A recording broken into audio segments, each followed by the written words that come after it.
Welcome to A Journey to 100. My name is Terry Clark. I'm a math professor, certified fitness trainer, and a nutritionist. In this video, I'm going to share with you what I plan to do to live to be 100 years of age, the things I did this week to reach my goal, the plans for next week, and the key takeaways that might help you. So how do I plan to live to be 100 years of age? Duh. Not actually duh, but the acronym duh.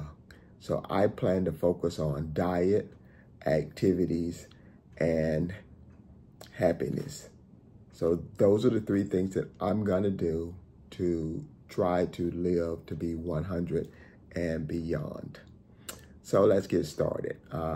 First thing is diet. So what did I do diet-wise?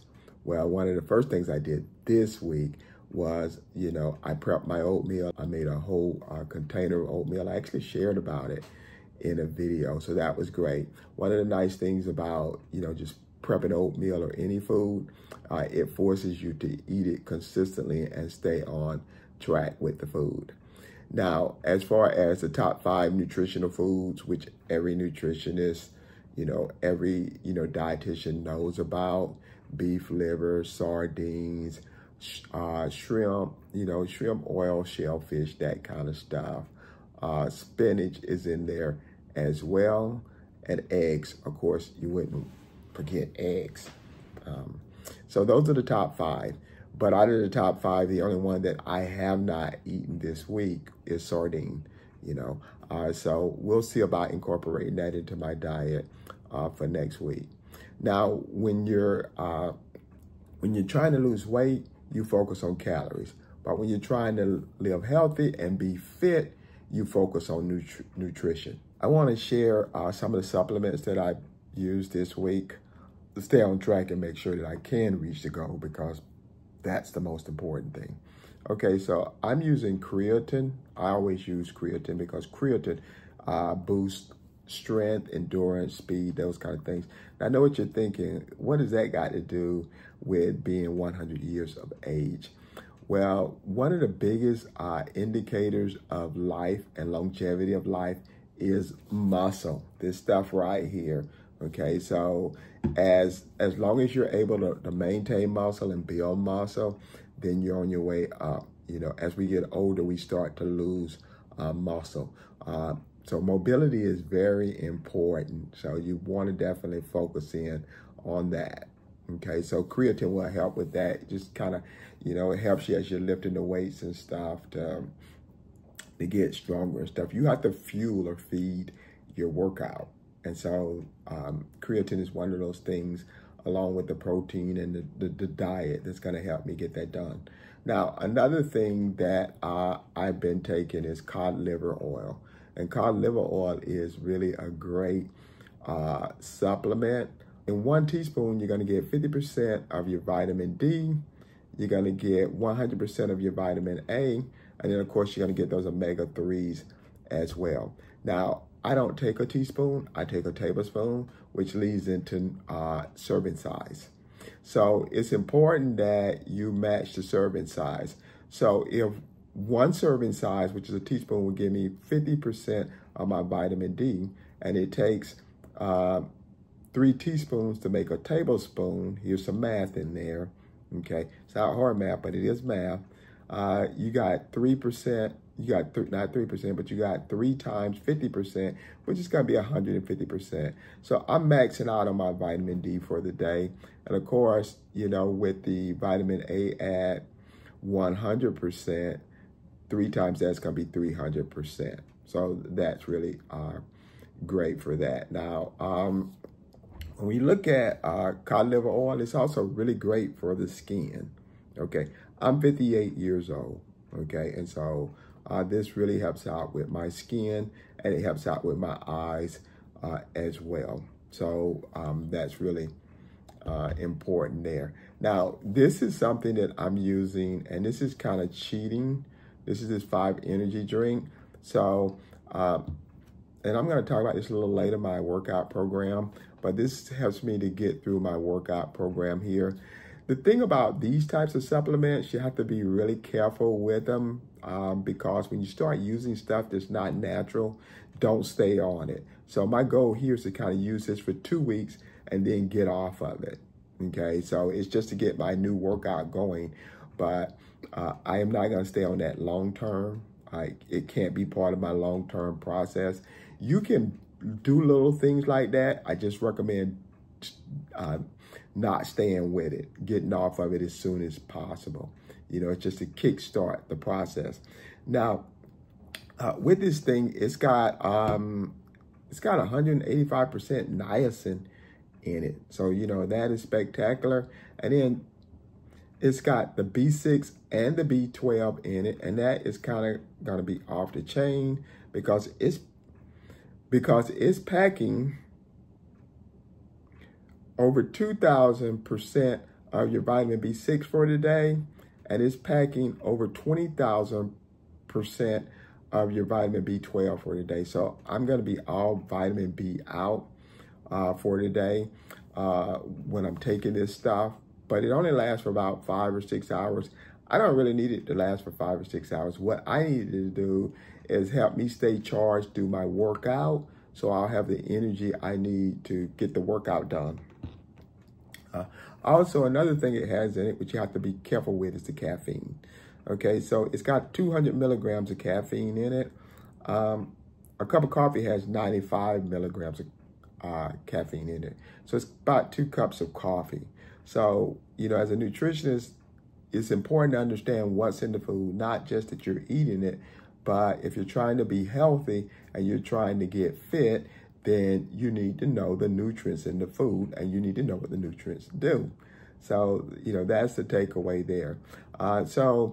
Next week, I'm not going to be doing oatmeal. I'm going to migrate to the grits and shrimp. You know, I kind of mixed that up, my carb kind of base. I want to say one more thing about the oatmeal before I scoot past that. The oatmeal, I also put protein in it. So I put the Premier Protein Shake in it. So I had a combination of oatmeal and protein. And so, you know, that helped out a lot. Now on to the activities. Now with the activities is everything from working, playing, exercising, and sleeping.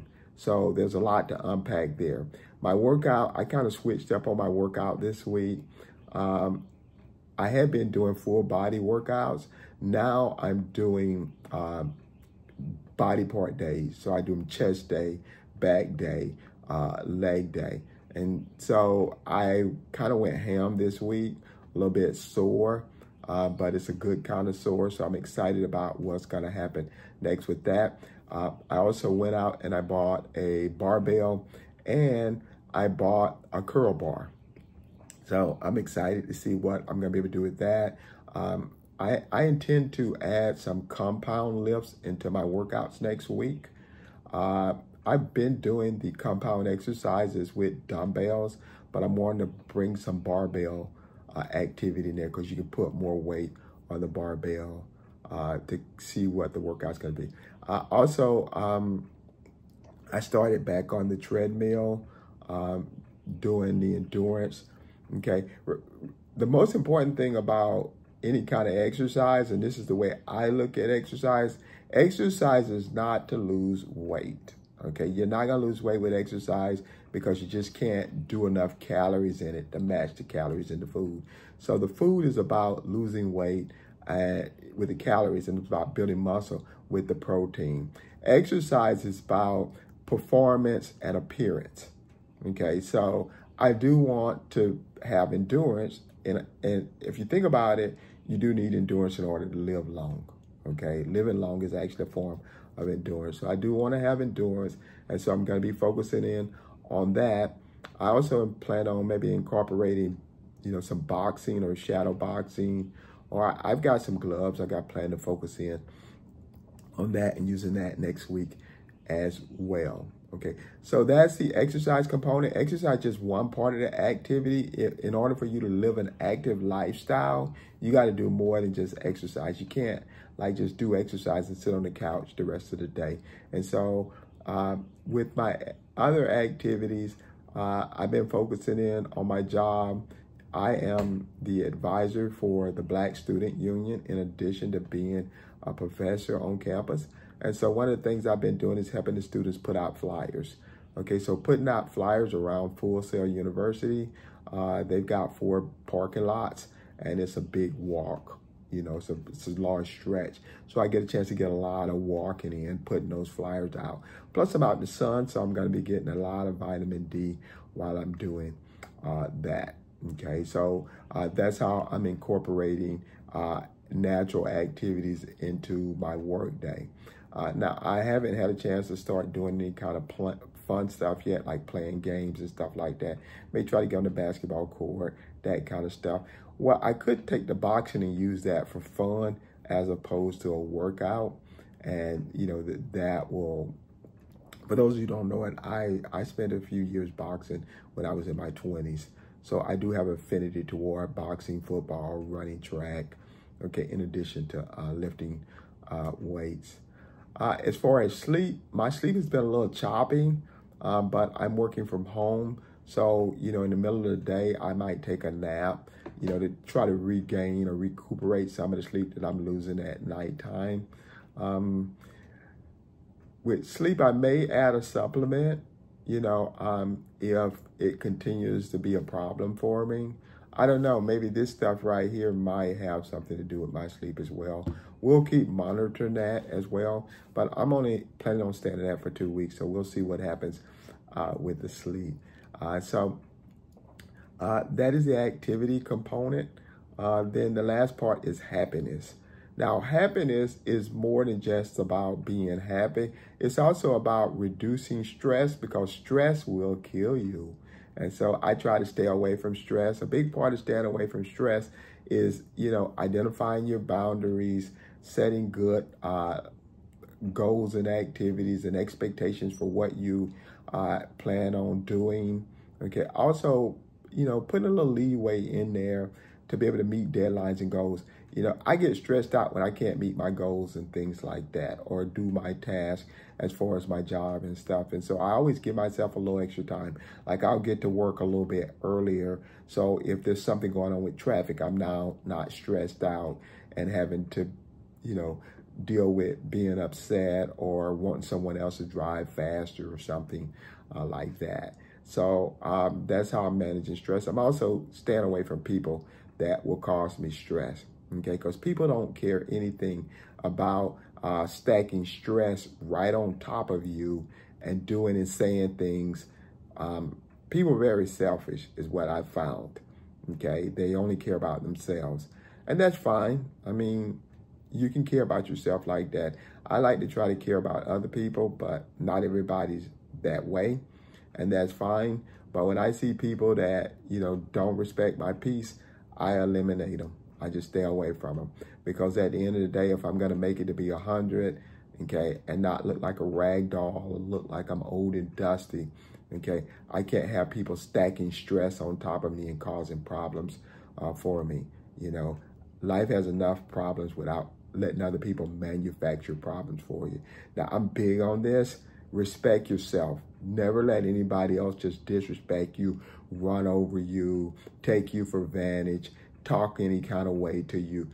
You stand up for yourself. And if you stand up for yourself and a person still wants to keep doing it, walk away. Okay. There's a passage in the Bible, Amos 3:3. It says, how can two walk together unless they agree? Okay. So I can love you and love you from a distance. I don't have to be around you, and I don't have to put up with your craziness and your violence in order to love you. I can just stay away from you. And that's what I've been doing. I've really been protecting my peace and getting rid of things that are going to cause me stress. This is a really big one. Not only will stress, you know, take years off your life and it will kill you, but it will also put weight on you too. There's a hormone called cortisol, and cortisol, what it does is it causes your body to hold on and store fat. So, you know, make sure that you're staying away from that. Now, your body will create a certain amount of cortisol just from your workout. So if you work out too hard, that'll create cortisol as well. And that kind of stress kind of prevents you from building muscle, and it causes you to put on fat as well. Okay, so that's been my week so far. I'm excited about it. You know, I'm looking forward to next week. Next week, you know, I've got a few exciting things planned. I'm going to be changing it up every week because that's what you kind of want to do when you're on a life journey, such as mine. Okay, I'm trying to get my weight down to about 155 because, you know, that'll get me closer to my BMI. I'm a muscular dude, you know, so I'm not going to fit the typical BMI profile, okay, because muscle has more weight to it. And so I kind of get that in mind. You know, they're saying that my ideal body weight, because I'm 5'5", is about 138 pounds. I'll never get to 138 pounds without losing muscle. And I have no intentions of shredding or losing, you know, my God-given, my natural muscle, because this is natural that I have. I'm just not going to be taking that off just to meet some man-made quota. Now, at the end of the day, I am a math professor, so I love the numbers. I like playing with the numbers. You know, one of the things I got planned to do next week, which I'll do it off and on periodically, I'll use MyFitnessPal to track my diet. And actually, I started today. And so today, Sunday is the first day of the week. Saturday is the Sabbath day, the seventh day of the week. So for the first day of the week, in addition to weighing myself on the scale and finding out that I gained a pound, I went from 166 to 167. I also started tracking my diet again. And so my goal here is, you know, 10 times body weight. So the body weight I want to be is 155. So I'm going to shoot for 150 times 10, which is 1,500 calories. So that's what I'll eat. Okay. Now, if I start dropping weight too fast, then that means my metabolism's picking up, and that, you know, my metabolism is a lot better than, or gotten a lot faster than what I kind of thought. And so I kind of want to work on that, you know, as well. I'll be monitoring that and looking at how I'm losing weight, because at the end of the day, every pound is 3,500 calories, whether it's muscle or whether it's fat. And so I kind of know that. So I can back into, you know, what's going on with my metabolism just by the weight that I'm gaining or the weight that I'm losing. So if I get on the scale at the end of next week and I've lost 2 pounds, then that's 7,000 calories. And 7,000 calories by 7 days, then that's going to be 1,000 calories a day.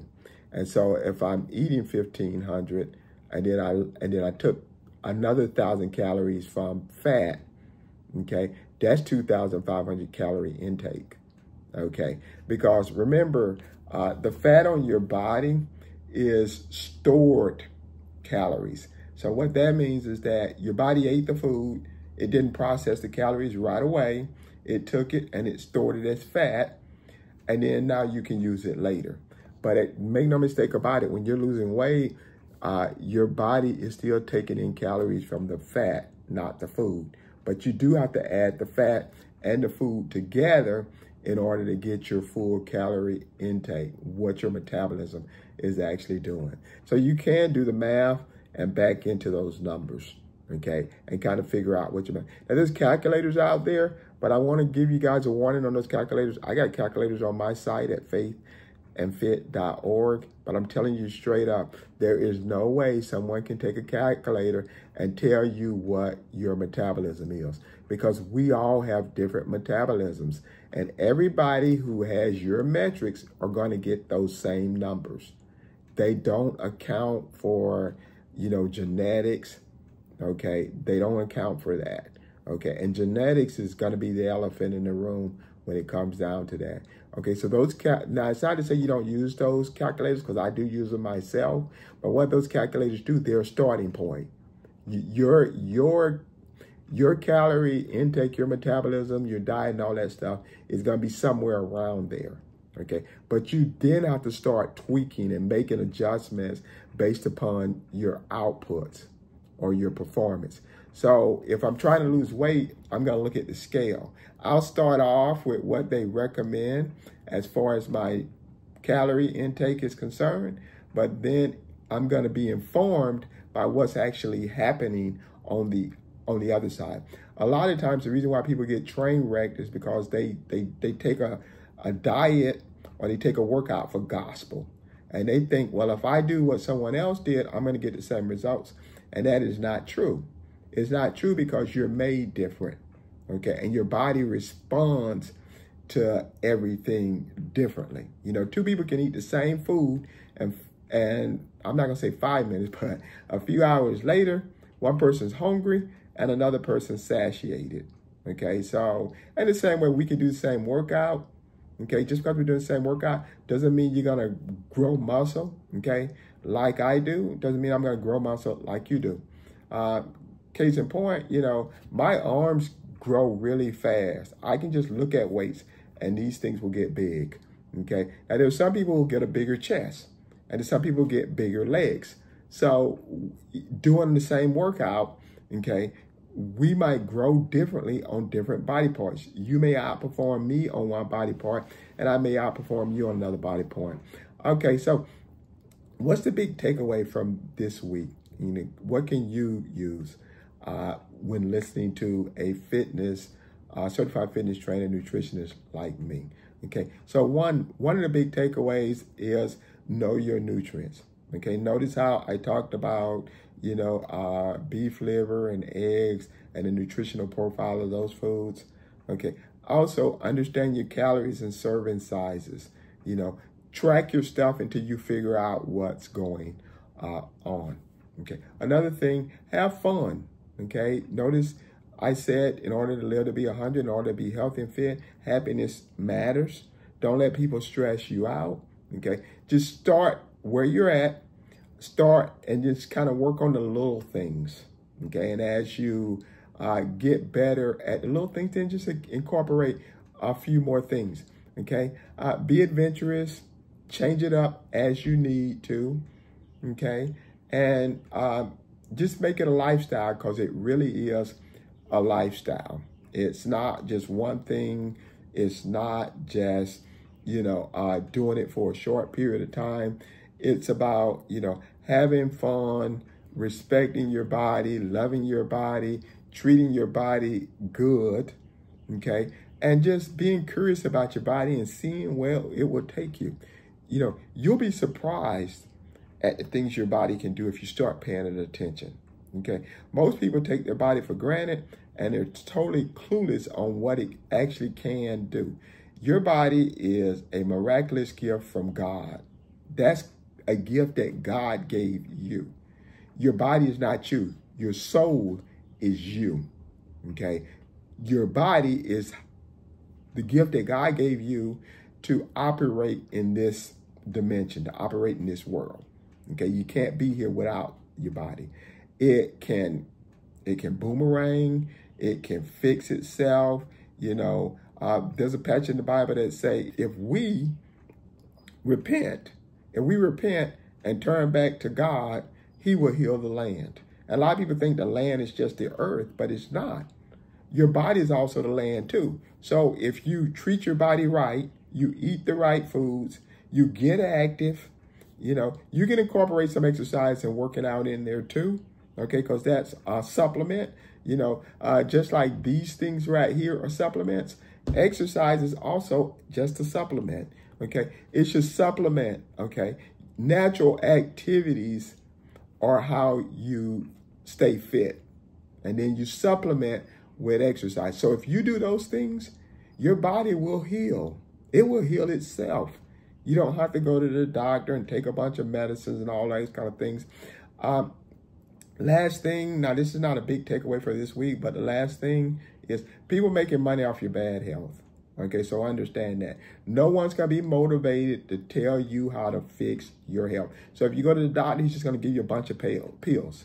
Okay, why would somebody, you know, get rid of a customer? Okay, why would they tell you something that causes you not to come back? Okay, so his solution for everything is pills so that you can keep coming back to him. the food stores, they want you to eat a lot of food, because the more food you eat, the more food they can sell you. Okay, even in the fitness industry and the gyms and stuff like that. Okay, well, you know, if it's easy, if you can do it at home, then guess what? You don't have to go to the gyms and stuff like that. Okay, if the fitness trainer doesn't tell you a lot of stuff and doesn't tell you how simple the process, you got to keep going to them and making money. There's an entire racket that is making money off of your bad health. They're going to profit off of your health. And then when you kick the bucket and die, they're going to profit off of that as well. Okay, so be mindful of that. You know, the Bible says, be gentle as a dove, but wise as a serpent. All right, guys, so this is going to be the end of my journal for my first week. Okay, hopefully I provided something that is helpful that you can use moving forward. If it's nothing more than just taking creatine or cod liver oil, or if you didn't know that beef liver was the most nutrient dense food on the planet, and now you intend to incorporate more of that into your diet, then great. Or if you didn't know that serving sizes was important, and you're going to now start tracking your serving size and not just looking at the calories. Okay. Or if you didn't know that stress would kill you and that you need to focus on your happiness and protect your peace, then I'm happy to be of service and providing that information for you. Continue to follow my 100-year journey, and hopefully I'll see you next week. Don't forget to hit that subscribe button so you can get a notification when the next video comes out on Sunday. Thanks a bunch, guys, and have a great day.